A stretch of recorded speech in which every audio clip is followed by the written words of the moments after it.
नमो विष्णुपादाय नमो कृष्णपृष्ठाय भूतले विष्णुपादाय श्रीमते भक्तिवेदान्त स्वामिनिति नामिनि नमस्ते सारस्वते देवे गौरवाणी प्रचारिणे निर्विशेष शून्यवादी पाश्चात्यदेशतारिणे जय श्री कृष्ण चैतन्य प्रभु नित्यानंद श्री अद्वैत गदाधर श्रीवासादि गौरभक्तवृंद हरे Krishna Krishna Krishna Hare Hare Hare Ram Ram Ram Hare Hare.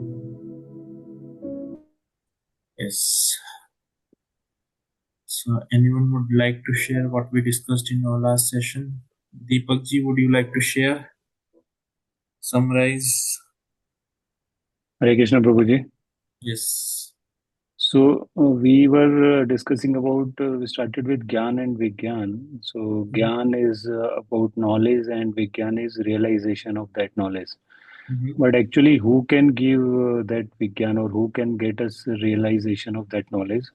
It can happen only through spiritual master because he is already having that knowledge. That is why he can give us that knowledge. So one may study scriptures, we can try to gain that knowledge, but till the time this knowledge is realized, we will not be able to progress. So for that realization of that knowledge, spiritual master is needed, and spirit by serving spiritual master, we can get it. So because it has to be revealed by spiritual master. So that knowledge is already there, but it has to be revealed. So spiritual Correct. master helps in revealing. Mhm. And like Krishna also says that those who are my devotees are actually not my devotees, but the devotees of my devotees are actually my devotees. Yes. So that way, spiritual master plays very important role, and that is what you have emphasized in the last class. Apart Mhm. from this, then we also discussed about surrender. That Mhm. surrender is very important because only by surrendering we can actually control our mind. Otherwise, mind will go here and there, and till the time we surrender it to Krishna and we follow the practice. So, two things you have discussed. One is about focused endeavor, and second is these endeavors have to be in the mood of surrender. Mhm. So, our consistent effort with the mood of surrender will help us in controlling our mind and bringing it to Krishna's devotion. Mhm. So, I think that was. Yes. Anything else anyone would like to add?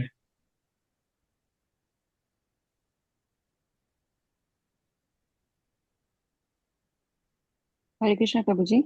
I Yes. think you also talked about what are the symptoms of the controlled mind. Krishna explained in these two verses.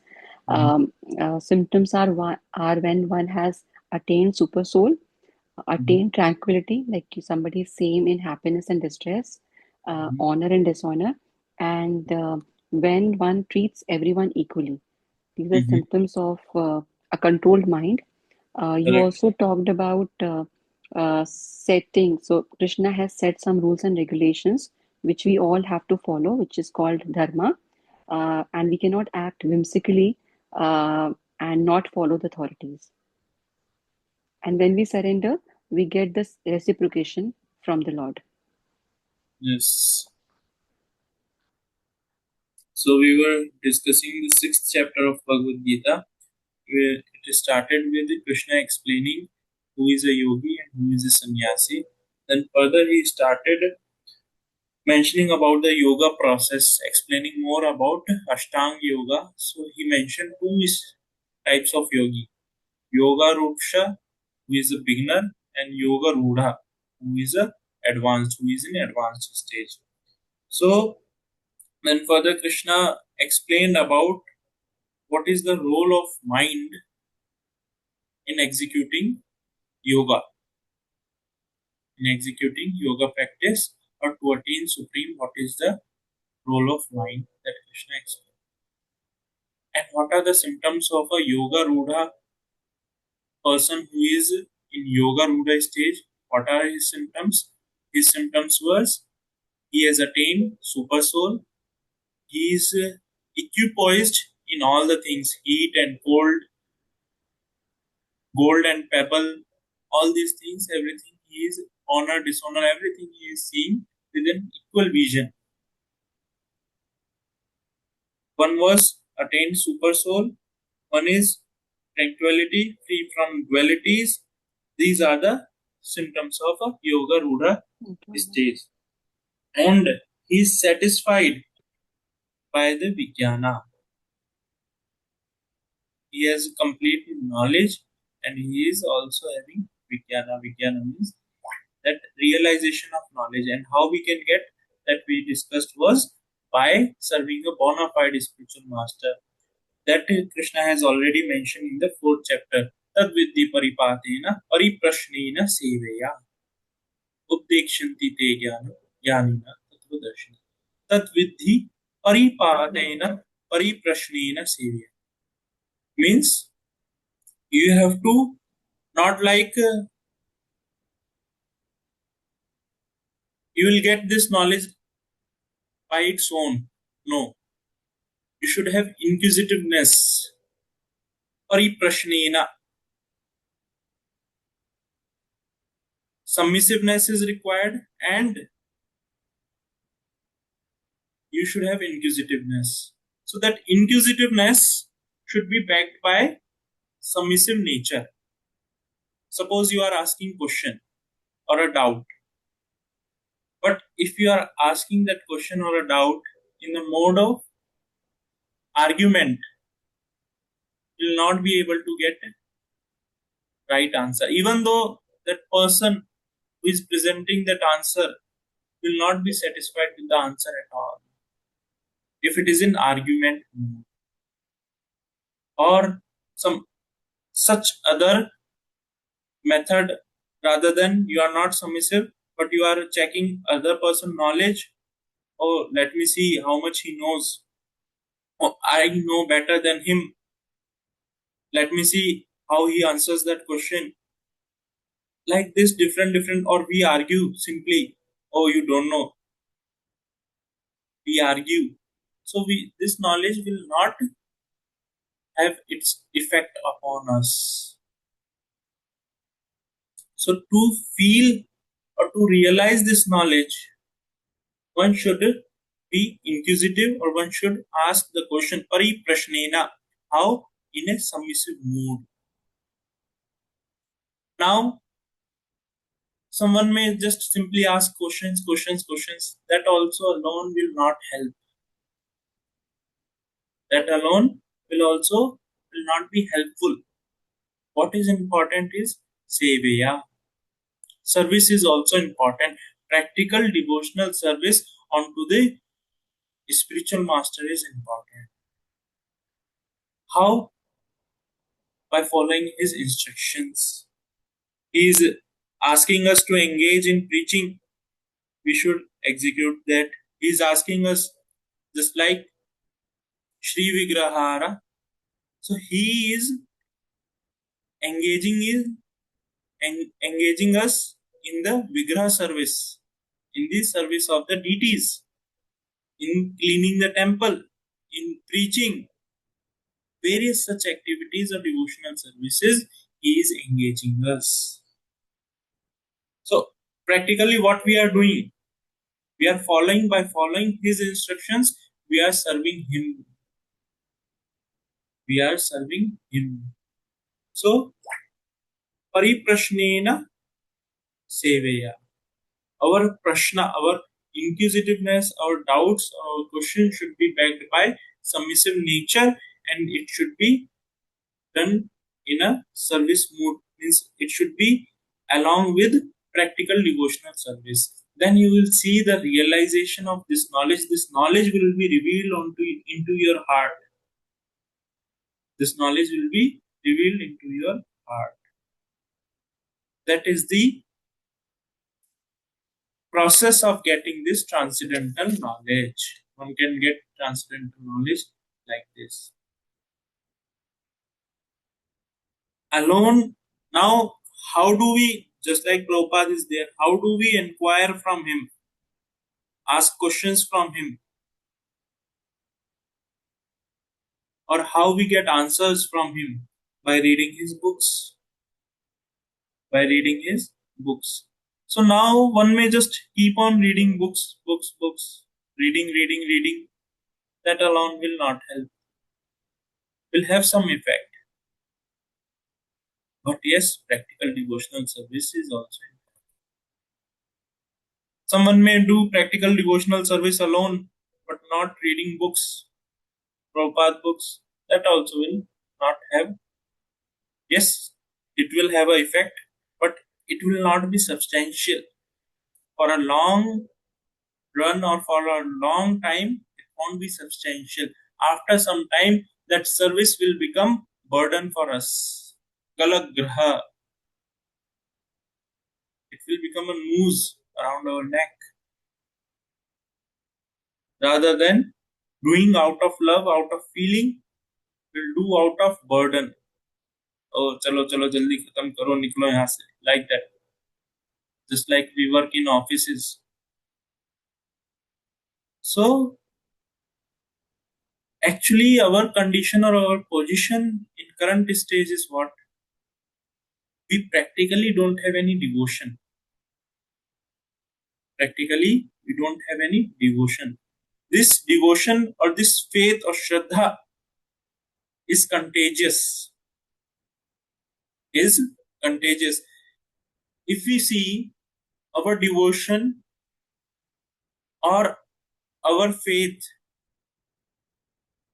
is dependent upon various material factor, various, it's conditional, it's not unconditional. Conditional how? Oh, if I get this, I'm ready to serve Krishna. Oh, if I'm feeling nice, I'll chant. If I'm not feeling nice, I'll not chant. This is conditional devotion, conditional devotional service. We are putting condition. If I'm getting something, then I'll do. If I'm performing or if I'm, you know, the moment we feel happy, we do devotional service or we execute devotional service very nicely.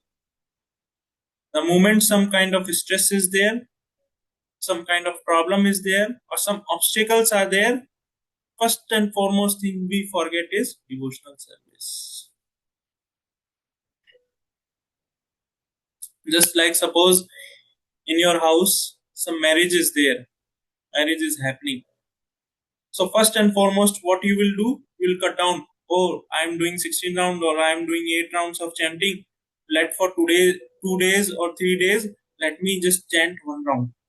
Or I'll chant after some time, after 2 3 days. So what is happening? We are putting condition. I'll serve Krishna when these conditions are fulfilled.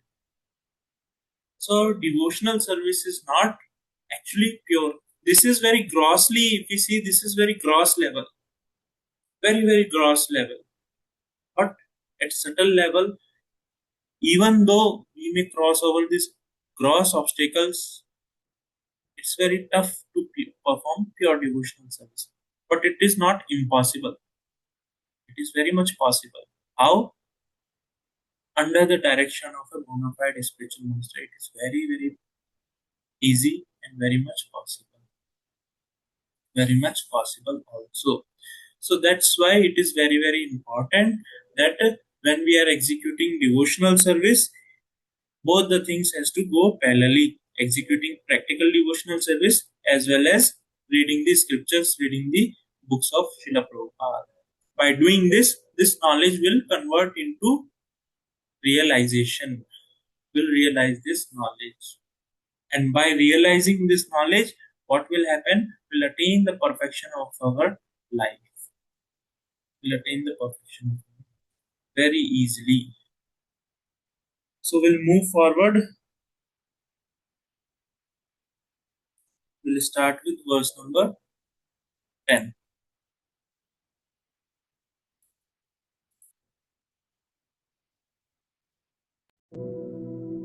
please join in chanting the shloka. Yogi Yunjita Satatam.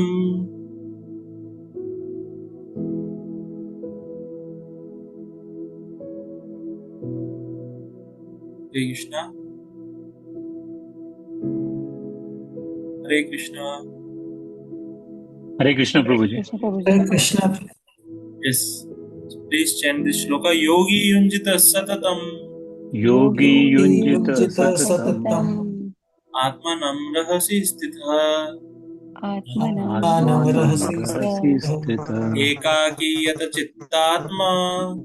Ekaki Yat Chittatma. Nirasir Aparigraha.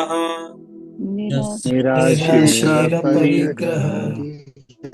Yes. Everyone would like to chant it.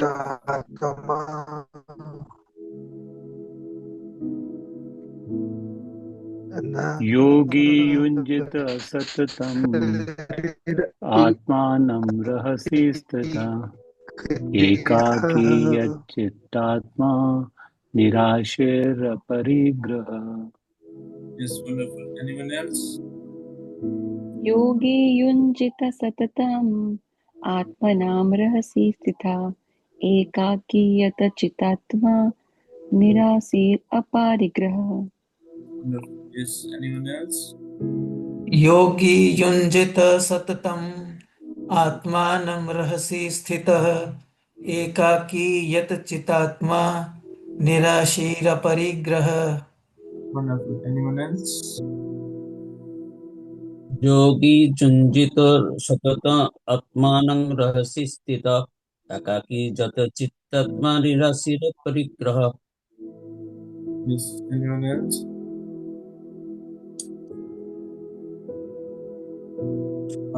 Translation. A transcendentalist should always try to concentrate his mind on the Supreme Self.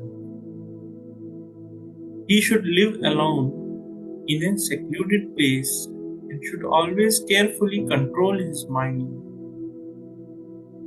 He should be free from desires and feelings of possessiveness. So here, now Krishna is going to explain how to execute Ashtanga Yoga, how to practice Ashtanga Yoga, or how a person who is in Yoga Ruda stage, who is in advanced stage of Ashtanga Yoga, how does he practice or live? That is what Krishna is going to explain here. First is Yogi Yunjita Satatam. Always his mind is fixed upon the Supreme Self. Always. He lives alone in a secluded place. And his mind is carefully controlling the mind. Carefully. He is controlling the mind. Not like losing the mind to go here and there wherever mind may desire. Carefully he is controlling. He is free from feeling of possessiveness, me and mine. He is free from all these things. To read the purport, then we will understand more in detail. Krishna is realized in different degrees as Brahman, Paramatma, and the Supreme Personality of Godhead. Krishna consciousness means concisely to be always engaged in the transcendental loving service of the Lord. But those who are attached to the impersonal Brahman or the localized Super Soul are also partially Krishna conscious, because impersonal Brahman is the spiritual ray of Krishna and the Super Soul is all-pervading partial expansion of Krishna. Thus, the impersonalist and the meditator are also indirectly Krishna conscious. A directly Krishna conscious person is the topmost transcendentalist, because such a devotee knows that what is meant by Brahman or Paramatma. His knowledge of the absolute truth is perfect, whereas the impersonalist and the meditative yogi are imperfectly Krishna conscious. Nevertheless, all of these are instructed here within to be constantly engaged in their particular pursuits so that they may come to the highest perfection sooner or later. The first business of a transcendentalist is to keep the mind always on Krishna. One should always think of Krishna and not forget him even for the moment. Concentration of the mind on the Supreme is called Samadhi or trance. In order to concentrate the mind, one should always remain in seclusion and avoid disturbance by external objects. He should be very careful to accept favorable and reject unfavorable conditions that affect his realization. And in perfect determination, he should not hanker after unnecessary material things that entangle him by feeling of possessiveness. All these perfection and precautions are perfectly executed when one is directly in Krishna consciousness, because direct Krishna consciousness means self-abnegation, wherein there is very little chance for material possessiveness. Rupa Goswami characterizes Krishna consciousness in this way: Anasaktya Vishyan Yatram Upayunjitaha Nirbandha Krishna Sambandhe Yukta Vairagyam Uchyate. Prapanchikya Buddhya Hridya Hari Sambandhani Vastunha Mumukshu Bhi Parityago Vairagyam Falgu Pathaye. One who is not attached to anything but at the same time accepts everything in relation to Krishna, one is rightly situated above possessiveness. On the other hand, who rejects everything without knowledge of its relationship to Krishna is not as complete in his renunciation. A Krishna conscious person knows very well that everything belongs to Krishna, thus he is always free from feelings of personal possession. As such, he has no hankering for anything on his own personal account. He knows how to accept things in favor of Krishna consciousness and how to reject things unfavorable to Krishna consciousness. He is aloof from material things because he is always transcendental and he is always alone, have nothing to do with the persons not in Krishna consciousness. Therefore, a person in Krishna consciousness is the perfect yogi.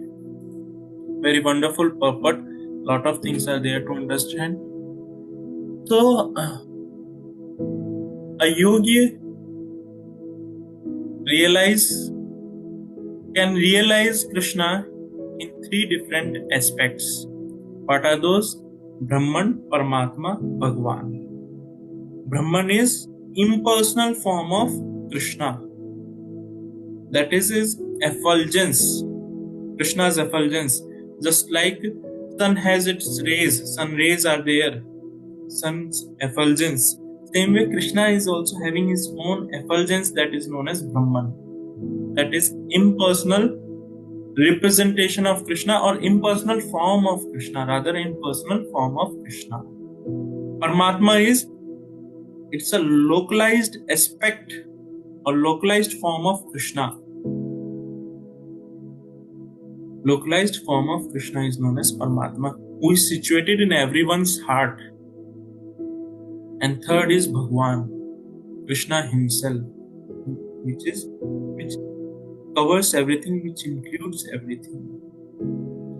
So the yogi meditates or concentrate their mind in these three different aspects. Someone may do on Brahman level, someone may do at Paramatma level, or someone may do at Bhagwan level.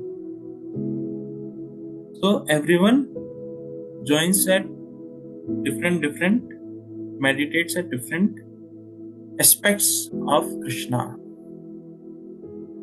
And accordingly, they develop relationship with Krishna. Among these three, it doesn't mean if someone one is doing this, it is wrong. No, all three are right. Only thing is their relationship, intensity of their relationship with Krishna is different. Just like last time we understood this with the example of a person who is staying in US has a personal relationship with US President. A person is staying just as US citizen. A person who has just visited there as a visitor in US. So all these three people are staying in US only. One person is staying for a time being. One person is staying just as a citizen. And one person is staying closely associated with the US President. So their level or their intensity of relationship is different, but all of them are staying in US only. Same way, a person is meditating or concentrating these different aspects of absolute truth. He is associated, but his intensity is different. Intensity of relation is different. Highest intensity is what? Serving Krishna, serving Bhagwan, meditating upon him. That is the highest level of meditation or highest level of service in which one gets an opportunity to develop personal relationship with Krishna. So now here Krishna is mentioning he should live alone in secluded place. Why he should live alone in secluded place? Because in current situation, if we see, we all live in the cities. Most of us live in the cities. Whereas a yogi, he should live in a secluded place where he is free from all kind of disturbances. All kinds of disturbances. So that he can execute or he can meditate upon Supreme Lord. Now, here when we say meditation, there are a lot of meditations are there. Somebody meditates upon some dot, somebody meditates upon some light. All these meditations are not recommended. Meditation upon the Supreme Self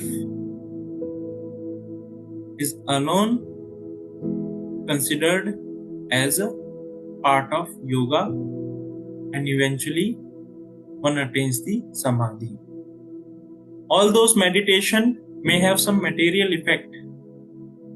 Someone may get good concentration, this or that, by meditating upon some point or some light or some flame.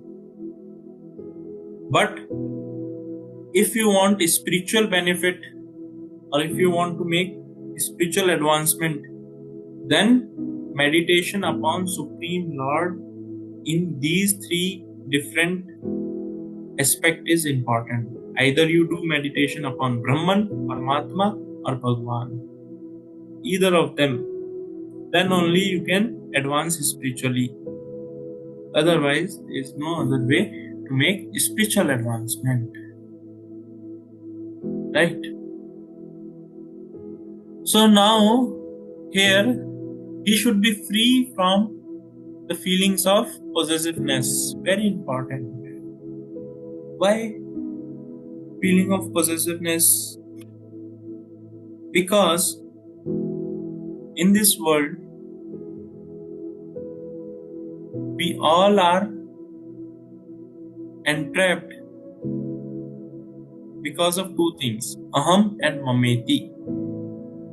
Aham means mine, me, and mameti means mine, me and mine.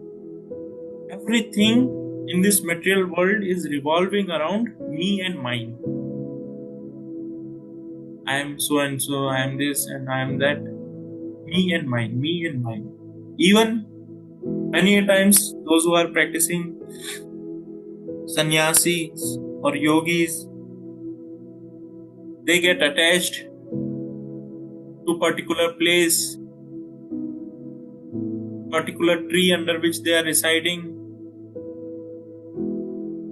Even for that matter, Kamandalu, they carry water pot that they get attached.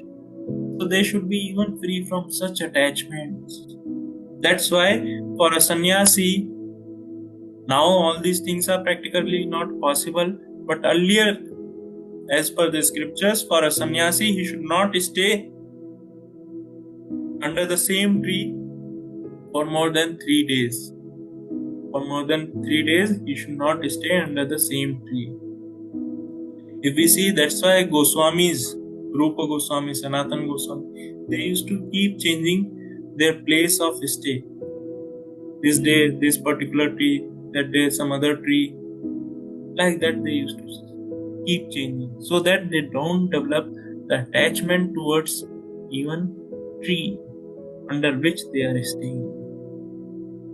But a person who has developed complete understanding, what is that?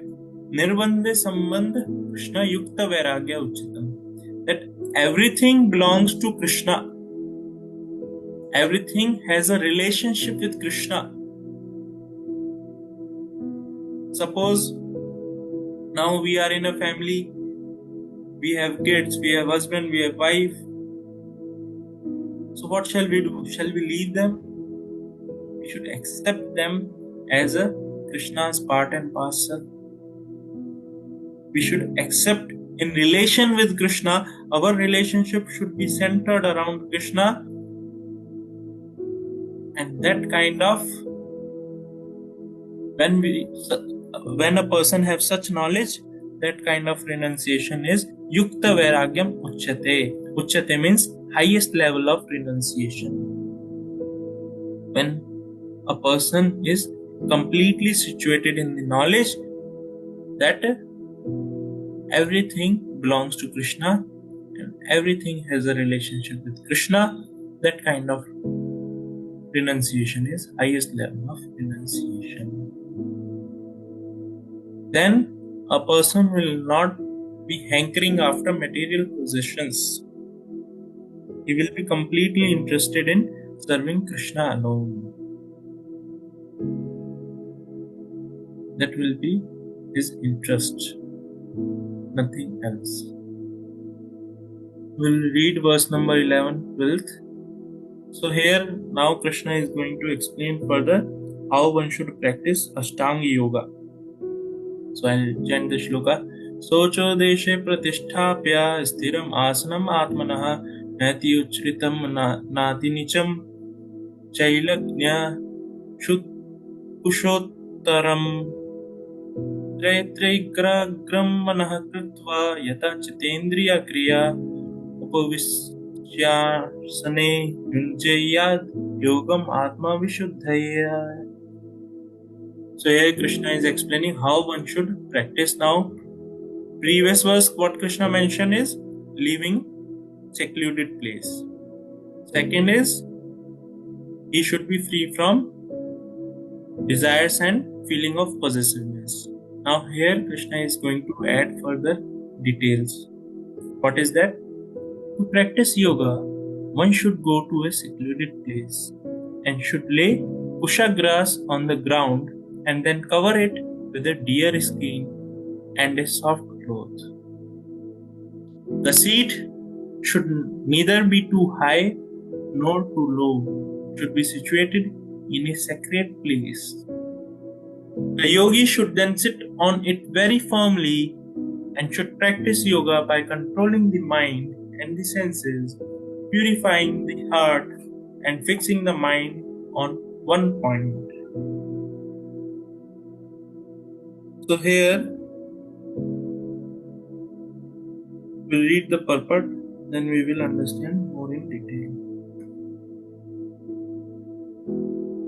Sacred place refers to a place of pilgrimage.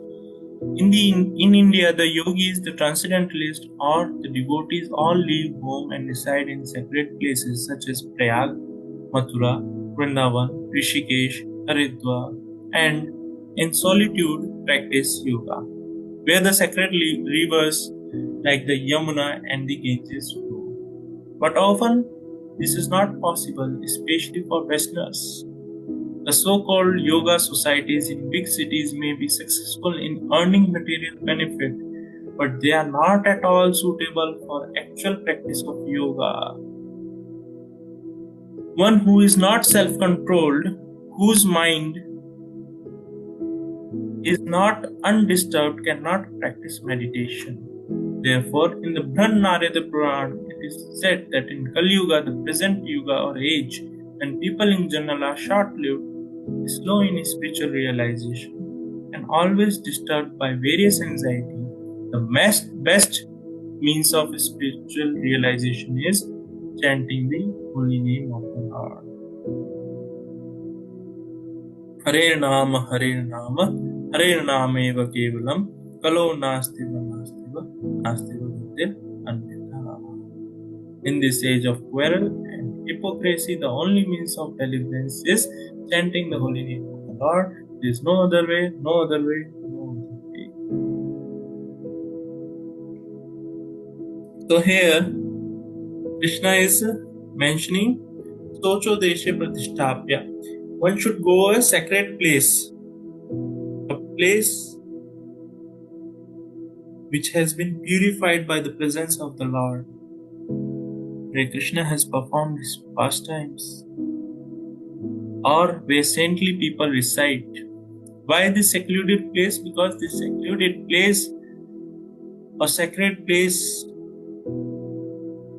they're free from all such disturbances. First, and the thing is, these places help us to remember Krishna.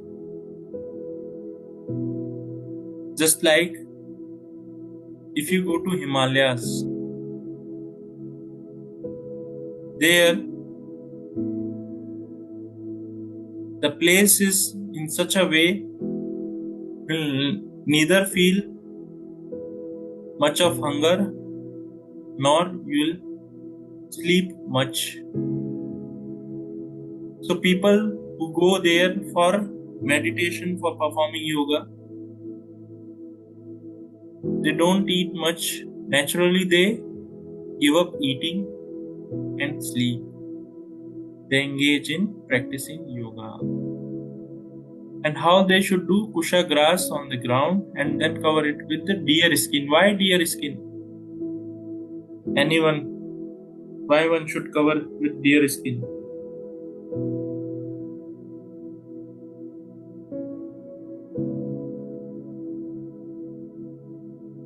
Why Krishna is mentioning deer skin?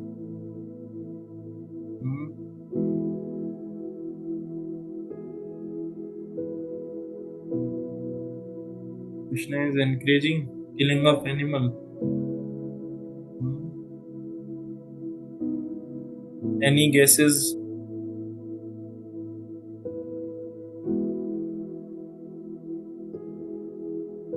I'm audible? Yes, Prabhuji, you are audible. Yes, Prabhuji.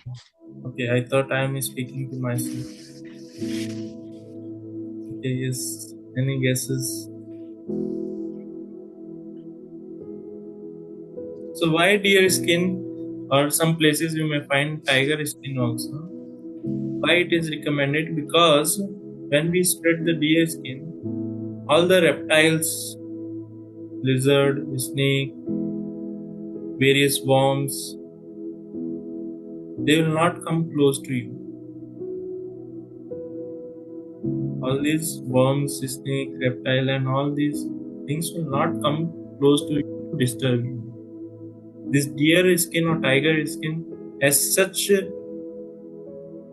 actually Krishna's arrangement is perfect. Everything fits somewhere. Everything has its own utility. Everything has certain purpose or certain role to fulfill or play in this existence. So same way deer skin or tiger skin protects that yogi from such disturbances. that all these small insects, worms, reptiles will not disturb. And now, how they get such a skin? It is not like they have to kill some animal. Go for hunting first. You will think, I have come here for practicing yoga or hunting. What he will do, he will find some dead animal and he will remove that skin. Or with that skin, he will execute further. He will spread the skin and he will start practicing. So now when he is practicing, all these reptiles and everything is taken care. His seat should not be much high, should not be much low. It should be medium level. He should sit firmly. Firmly means his back should be straight, not like he is leaning, not like that. He should sit firmly. Should have full control over his mind and senses. He should be free from all kind of fear also. Very, very important. Why he should be free from all such fears? Yes, anyone? Why he should be free from the fears?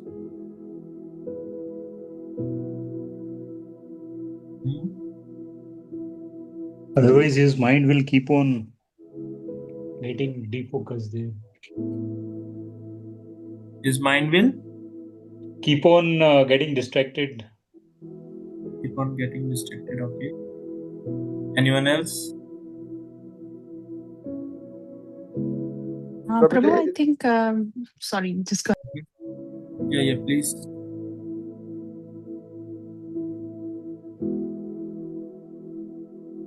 Yes, please. And Prabhuji, one more thing. If somebody is having fear, that means he has not yet surrendered. One who has surrendered, he will have no fear. Correct. Then Krishna will take care of him. Yes. Wonderful. Yes, any other point?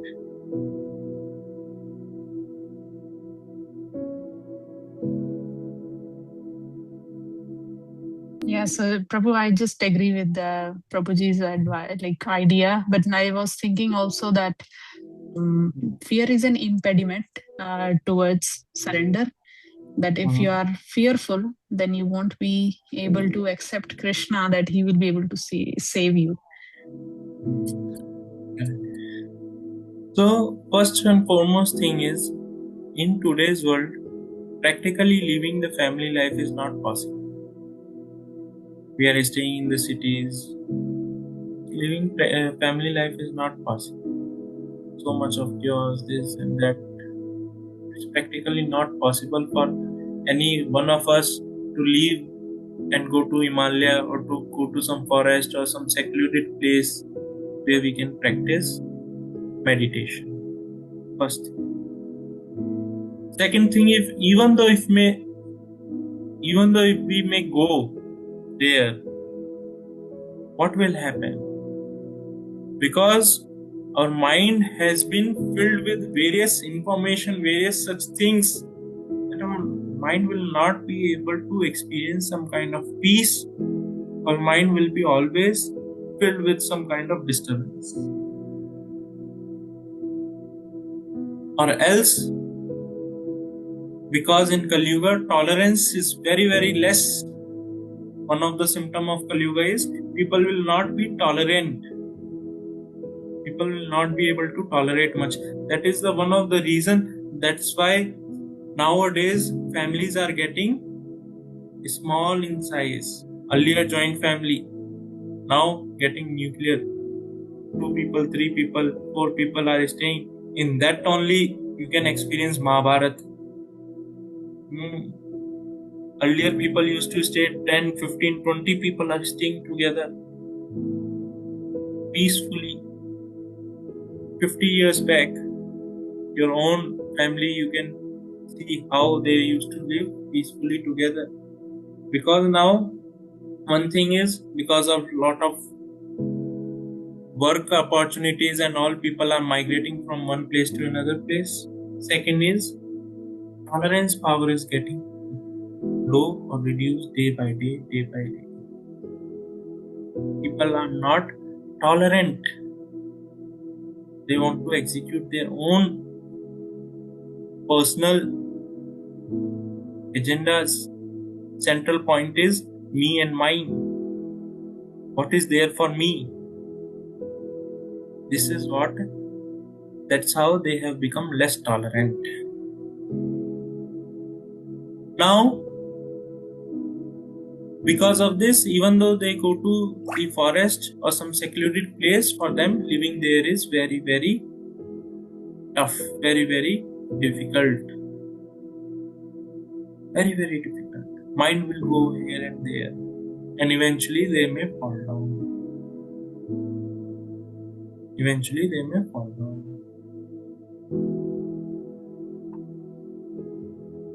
So, what is the process recommended in this particular age? Is to chant the holy name. Whether it may be Hare Krishna, Krishna Krishna, Hare Hare, Hare Rama, Rama Rama, Hare Hare, or someone may chant Om Namo Bhagavate Vasudevaya. Any personal, any name of the Lord, if you chant, that can alone hold any hope for us for the deliverance.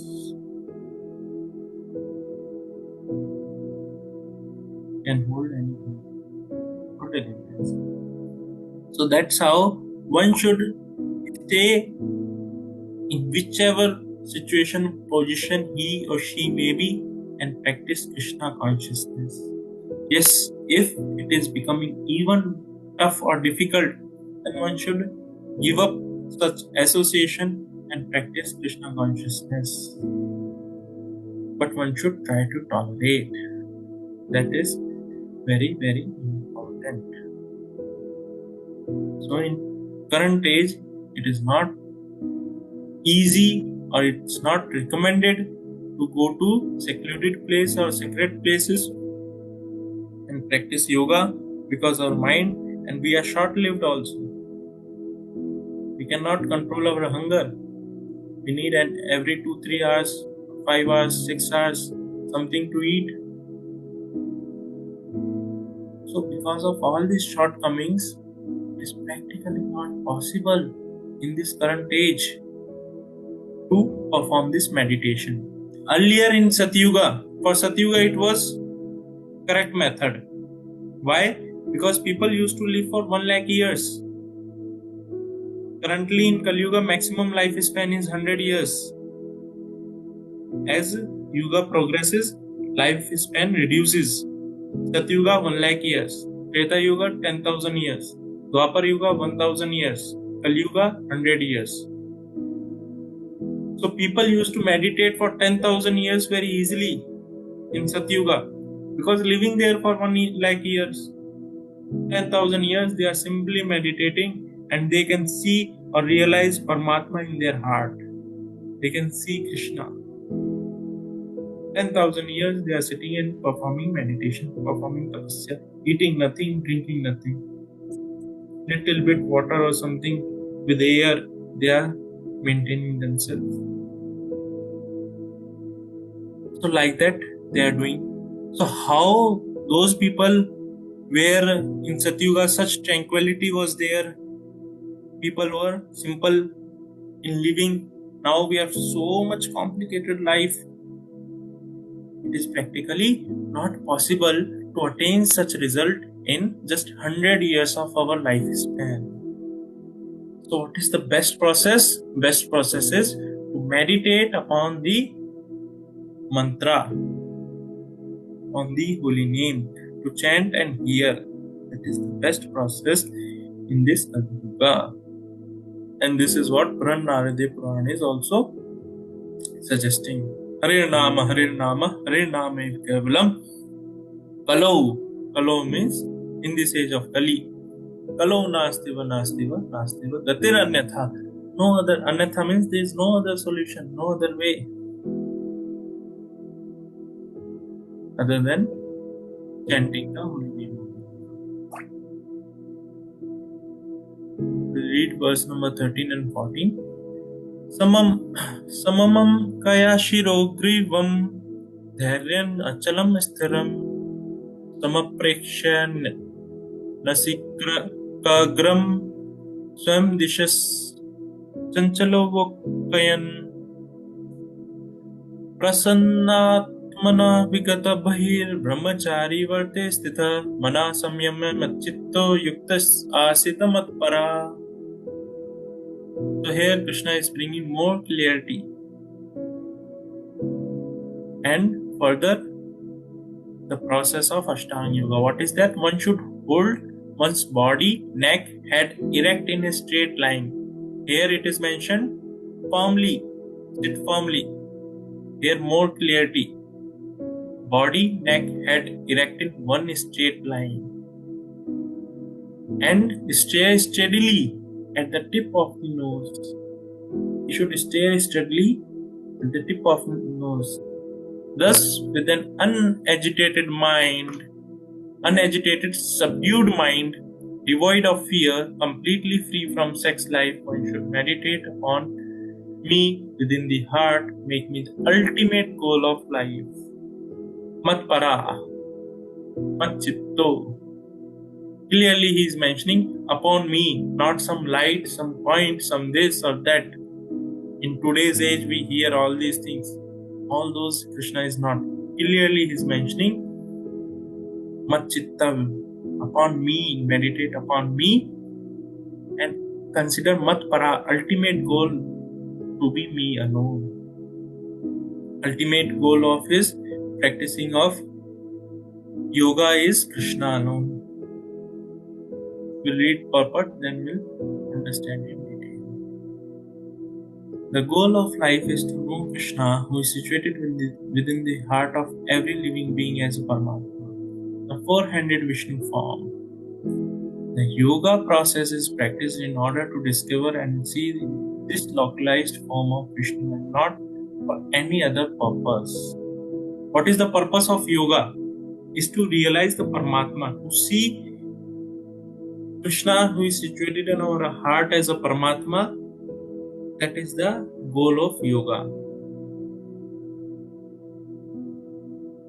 One can see Krishna in his own heart by practicing this Ashtanga Yoga. That is the whole and sole goal of this Ashtanga Yoga. Nowadays people perform yoga to have a healthy life, to maintain body nicely fit. That is what purpose they try to fulfill by practicing yoga.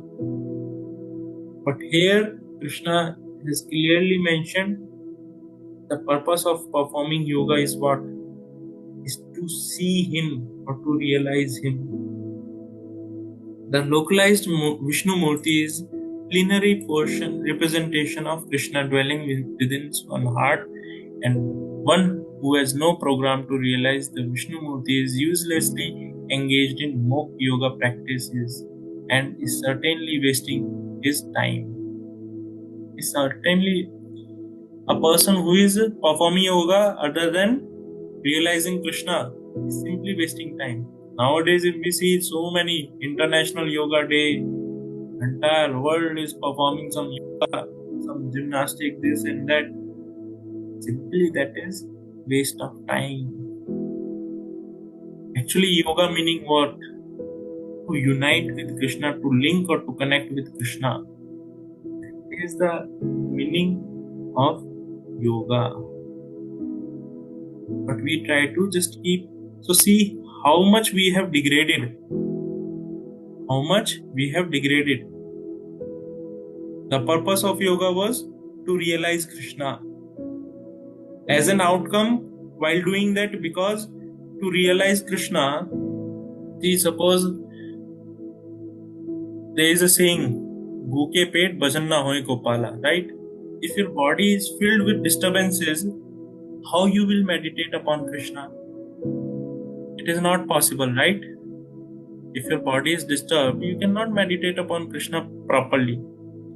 So in this Ashtanga Yoga, where 8 different levels are there: Yama, Niyama, Pranayama, Pratyahara, Asana. So all these are there so that our body mind system is completely tranquil, it is completely under control. There is no disturbance. When there is no disturbance, you can easily meditate upon Krishna, isn't it? If there is disturbance, will you be able to practice? Won't be possible. If disturbance is not there, you can easily realize Krishna. So what is happening? Some small byproduct of keeping body healthy has become the goal of yoga in current age. Hope you are getting this point. So Krishna is the ultimate goal of life, and the Vishnu Murti situated in one's heart is the object of yoga practice. To realize this Vishnu Murti within the heart, one has to observe complete abstinence from sex life. Therefore, one has to leave home and live alone in a secular place, remain seated in, as mentioned above. Now, in a family life, if he is staying in a family life, it is not possible to abstain from the sex life. To avoid all kind of sense gratification, to avoid everything, he has to leave and go. That's how he can practice Ashtanga Yoga. Whereas for Krishna consciousness, whichever situation he may be, he can practice Krishna consciousness. Family life, this life, that life. Sthane sthita. Whichever position or situation one will be, he can practice Krishna consciousness very easily. One can not enjoy sex life daily at home or elsewhere and attend a so-called yoga class and thus become a yogi. One has to practice controlling the mind and avoiding all kind of sense gratification, of which sex life is the chief. In the Rules of Celibacy, written by great sage Yajnavalkya, it is said, the vow of brahmacharya is meant to help one completely abstain from sex indulgence in words and mind at all times, under all circumstances, and in all places. No one can perform correct yoga practice through sex indulgence. Brahmacharya is taught, therefore, from childhood, when one has no knowledge of sex life. Child at the age of 5 are sent to the Gurukul, or the place of a spiritual master, and the master trains the young boy in the strict discipline of becoming brahmacharis. Without such practice, no one can make advancement in any yoga. Whether it be dhyana, jnana, or bhakti. One however, follows the rules and regulations of married life, having sexual relationship only with his wife, and that also under regulation, is called brahmachari. Such a restrained householder brahmachari may be accepted in the bhakti school, but jnana and dhyana schools does not admit even householders brahmacharis. So here Prabhupada has mentioned very nice point. A person, even though he is married, even though he may be married, but if that a person is following the rules and regulation of grahastha life, he is as good as brahmachari. He is as good as brahmachari. And Prabhupada is mentioning in the school of Bhakti Yoga. Whereas in Jnana and Dhyana Yoga, he has to completely know family life. Is not possible. Either this or that. There is 0 or there is 1. No in between. Either this or that. That is the case of Jnana and Dhyana. Those who are practitioner of jnana. Dhyana means what? Ashtanga yogis. Jnana means those who are jnanis. In these two cases, there is no, what we say, there is no leniency at all in case of jnanis and dhyanis, Ashtanga yogis. They have to completely abstain. In bhakti, under following certain rules and regulation, it is permitted, and that is what Krishna is explaining in the 7th chapter as and the sex life which is aligned or which is not contrary or contradictory to the adharma. So that is what is, because sex life also has a utility, has a purpose to fulfill. It also has a purpose to play, role to play. So in bhakti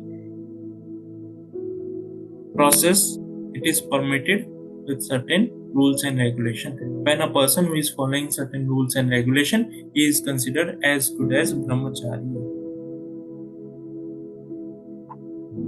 They require complete abstinence without compromise. There is no compromise. There is no midway.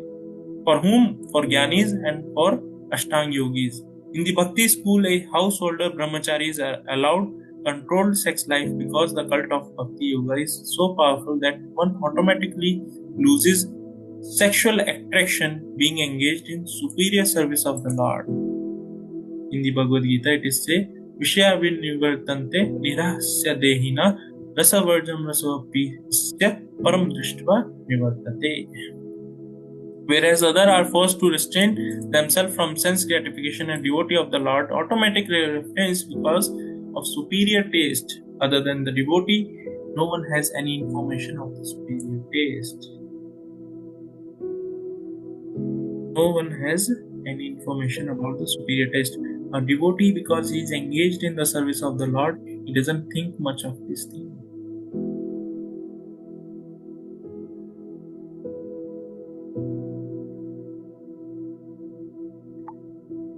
Vigata Bhi, one cannot be fearless unless one is fully in Krishna consciousness. A conditioned soul is fearful due to his perverted memory, his forgetfulness of his relationship with Krishna, eternal relationship. The Bhagavatam says, Bhayam Vitva Abhinashtam Sayad Ishyat Aptisya Viprayavyo Smritihi. Krishna consciousness is the only basis for fearlessness. Therefore, perfect practice is possible for a person who is Krishna consciousness, and since ultimate goal of yoga practice is to see the Lord within a Krishna conscious person is already the best of all yogis. The principle of yoga system mentioned herein are different from those of popular so-called yoga societies. The principle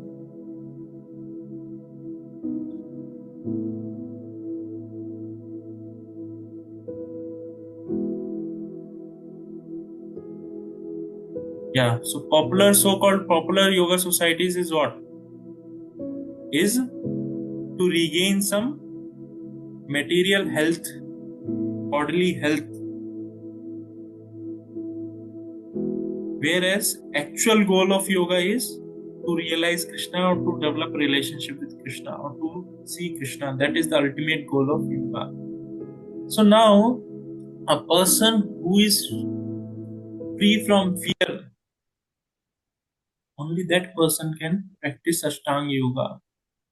Because in the forest, there are a lot of wild animals are there.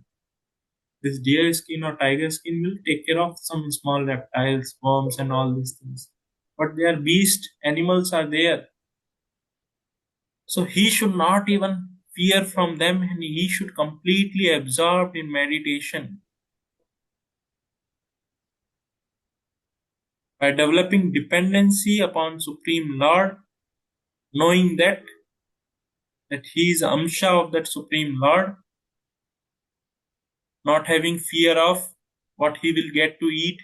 Just like suppose you are traveling somewhere, you get a fear, oh, what I will eat, or especially when you are traveling with family, oh, what we will eat, where we will stay, all these fears you develop, right? Whereas a sannyasi or a yogi, he doesn't fear at all. He's traveling in the forest full of wild animals. No fear at all. No fear at all. He is free from fear. If you see, in this material existence, the foundation of any product is fear. Is fear. Big insurance companies are existing. Why? Fear of losing our loved ones. Fear of is completely based upon fear. People have a fear of getting sick, fear of getting old. They don't want to become old. There are a lot of some skincare products are there. So many such things are available, so that they should not look like old person. So all, if we see, entire material existence is revolving around fear. Fear, fear, and only fear.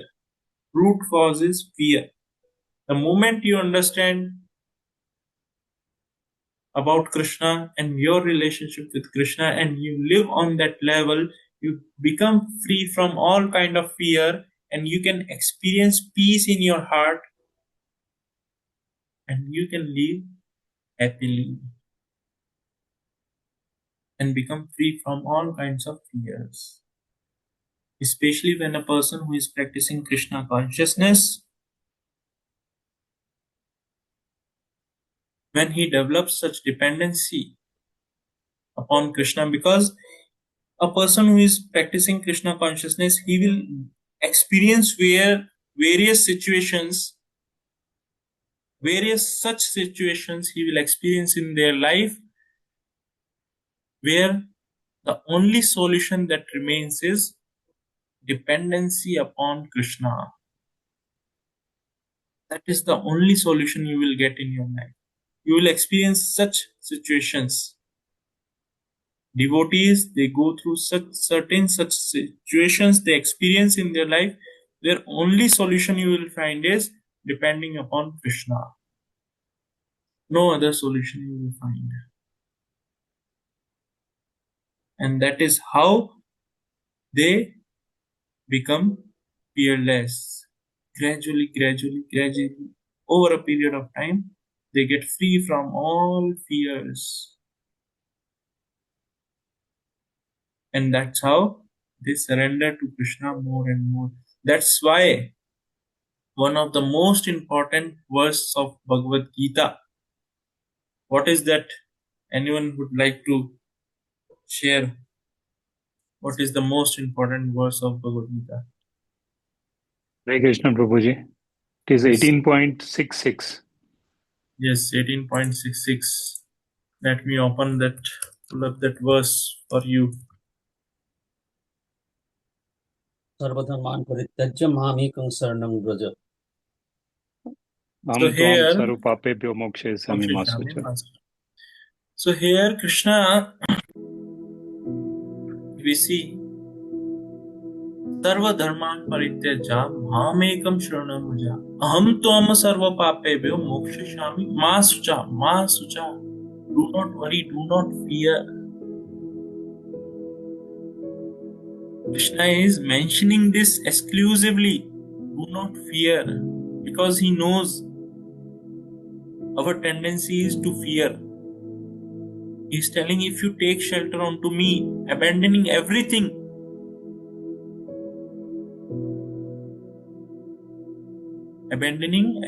if you just surrender to me, take shelter of me, I will deliver you from all sinful reaction. Do not fear. Because in this world, we are living a life which is full of fear. What if I lose my job tomorrow? Let me perform well. Let me do day and night. Fear is there. What if I don't do this thing, I lose that fear of losing something. So like that, our life, if you see why we are acting, or even for that matter, we adopt Krishna consciousness also out of fear. Many a times, many of the people, they adopt Krishna consciousness not because they have love for Krishna, because they are fearful. Oh, if I don't do, I may go to hell. They have fear of going to hell. So, like this, all these fears are deep rooted in our heart, and out of which we are doing something. Our reason of acting in this material world is nothing but fear. Whatever activity we may do, you will root cause of that, you may try to do root cause analysis, it will come down to fear. It may come down to fear. Whereas bhakti has to be performed not out of fear, but out of pure love. And that love has to be cultivated. That love has to be cultivated. Shravana Kirtana Jale. By chanting and by hearing about the Lord, that is the way of Jale means that is the method of cultivating our crop of devotion. To cultivate a seed, you put some manure, water, and all those things so that seed can sprout and convert into a plant or a tree. Same way, this bhakti, seed of bhakti, Shravana Kirtana Jale, chanting and hearing about the glories or message or instruction of the Supreme Lord, is the method of cultivating this seed of bhakti. And that's how we can get free from fear. And once you are free from all such fears, you can act without any anxiety. You can live or experience happiness and peace at every moment in your life. So with this, we'll end here. Anyone has any question or anything to share or ask, please feel free to share or ask.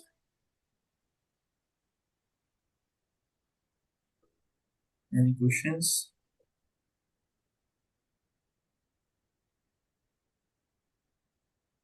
No questions. Okay. So just to summarize, Krishna is explaining about Ashtanga Yoga. And in that Ashtanga Yoga, he is mentioning that one should be free from all material desires, possessiveness, and one should go to a secluded place, sit firmly, situated not so high, not so low. One should meditate or see tip of the nose. Why? Why not eyes to be completely closed or completely open? If you have to see the tip of the nose, how you will see? Yes, anyone? Just try. Every one of you, please try to see the tip of your nose.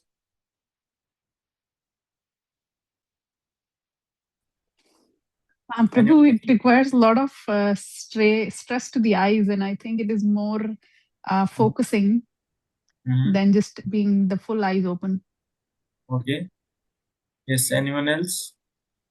Eyes are Disturbance. neither fully closed nor fully open, so neither the person will sleep nor he will get distracted here and there. Okay. Yes, anyone else? Anyone else has tried? If we Or you close don't the have eye, nose? sleep will occur. Sleep will occur. Okay.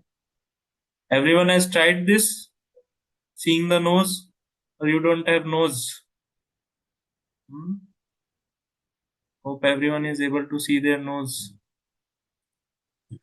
Plus, I think mind will get focused on the center part, which according to, I think, some Ayurveda or something, it is that central point. I think it will get focused. So the thing is, Prabhupada mentions, when we see the tip of our nose, what happen? Our eyes is neither completely open or nor completely closed. So in that situation, if our eyes are completely open, it is very tough to concentrate. Our mind will go here and there. It covers lot of things, right? Something is happening, immediately attention will go there. There something is happening, attention may go there. So our mind will get distracted like anything. So it is not possible to concentrate. If our eyes are completely closed, we may sleep off, because eating, sleeping, mating, defending, these are the 4 tendencies of the living entities, basic tendency of living entity. So we may sleep off. So that's why Krishna is recommending to focus on this tip of the nose. Now, by focusing that, it doesn't mean this is the meditation. Then you will become nose conscious, not Krishna conscious. You will become nose conscious. Whereas goal is to become Krishna conscious. Now, by doing this, you are completely meditating upon Paramatma aspect. We meditate upon the Paramatma aspect. Okay. So further we'll see, Krishna will explain more in detail. These are the basic practicing of Ashtanga Yoga, how one should practice Ashtanga Yoga, how one should meditate. Further we'll see what are the basic, some more elements Krishna will add. So with this, we'll close here. Srimad Bhagavad Gita ki, Jai. Jai. Srila Prabhupada ki, Jai. Hare Krishna. Hare Krishna, Hare Prabhuji. Krishna. Hare Hare Krishna. Krishna.